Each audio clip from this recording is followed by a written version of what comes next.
Good evening, ladies and gentlemen. Today, we had two games going on. First being the Raptors-Celtics, and I watched the first quarter of that one. Raptors scored 11 points, turned it off, and did some homework. They looked really bad on offense, and they just didn't have enough to be able to compete with the Celtics. This team's got their back against the walls now, and I'm really interested to see what they're able to do in Game 6, because they did not look good from what I saw. But really, this video is about the Clippers-Nuggets game. Really fun one. Jokic had an incredible game. 32, 12, and 8 on 13 for 24 shooting. Going into this series, I picked the Clippers in 5 because I just thought that Jokic was great. I think he's great. I think he's a top 10 player, but I don't think that he is someone, I didn't think that he was someone that could come in and just completely take over a series. And in the past 2 games, he's really done that. And he's definitely lifted my opinion of him in these past 2 games, just because I didn't think he could do it in the playoffs, and I thought that Zubac was a really bad matchup for him, but he found a way in taking advantage of Zubac's slow feet and forcing him to close out. Jokic found a way to take advantage of this not great matchup, and he really exploited it, and Zubac got in foul trouble and eventually fouled out. So clearly I was wrong. I thought that Zubac had a chance to be a Jokic stopper, and he's really been far from that. Jokic really took advantage of that matchup. When Montrezl Harrell and JaMychal Green were on him, I would have liked to see him try to hunt out that post game a bit more often, but really just a great game from him. Obviously, the 7 turnovers is a problem. He's got to take care of the ball better, but if he can do that and he can become a league average player on the defensive end of the floor, this guy's going to win an MVP award at some point in his career. And he's just a player unlike any other, and it's so fun to watch him because he's great. Michael Porter Jr. really bounced back tonight. He had a really good game, 18 points and 10 rebounds, 8 for 17 shooting, which isn't super efficient, but he was hitting tough shots. Obviously, he had that dunk where he practically jumped over Montrezl Harrell, which was incredible. But if he's playing like this, if he's giving them, high teens, low 20s scoring nights, that just makes this team so much tougher, especially if Jamal Murray's on his game, which he was not tonight. The combination of Kawhi and Patrick Beverley just was too much for him, especially when Kawhi was on him. That length is just suffocating, and Jamal wasn't able to get the looks that he likes. He wasn't able to get to the rim, and when he was, Kawhi was able to come up with emphatic rejections of his layups. We saw that obviously when Jamal tried to put Kawhi on a poster and Kawhi pretty much just blocked it with his middle finger. That was a crazy block. Really, really impressive effort from Kawhi tonight overall. I think he won the game for the Clippers. Just really carried them in that final stretch. Was taking every shot. Was guarding the most important guy on the other team. Just played great defense, grabbed every rebound, knocked down every shot he needed to, finished the game with 23 and 14. And this really wasn't his best game.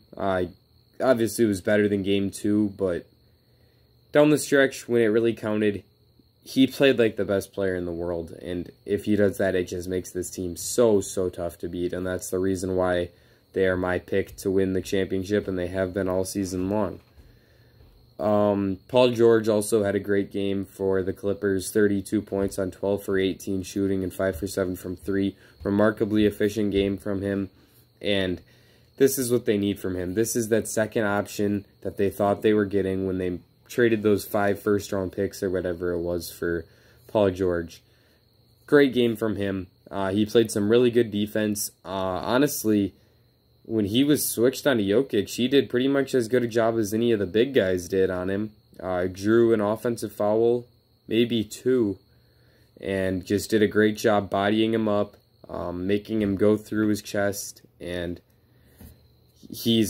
we all know he's a great defender, and today when he's hitting his shots like that, that's the top 15, top 10 player that Paul George can be. And if he's like that, Kawhi is playing like Michael Jordan, that's where this team is impossible to beat. Another big contributor in the Nuggets losing tonight was that Jeremy Grant just was not hitting his shots.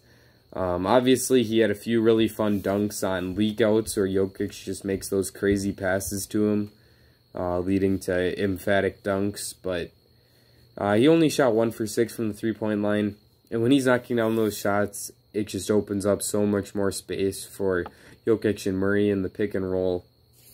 So they need him to start hitting some more of those three-pointers, make the defense worry about him more. But he's playing really good defense on Kawhi. He was perfect on him in Game 2. And Game 3, obviously, he was pretty good for the majority of the game. Kawhi got off to a fast start, but after that and his hot finish, Jeremy Grant did a pretty good job on him throughout. Monte Morris also played well. Had 9 points in 18 minutes. And I would have liked to see Michael Malone try to get him in the game a bit more.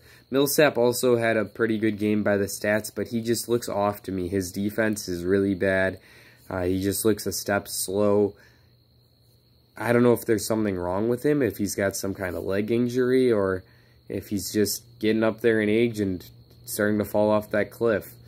I mean, you can't exactly take away minutes from him or bench him after he had one of his best games in the playoffs, but I would really look for Michael Malone to do that, because I think that it's an interesting matchup to go with that 2-guard lineup.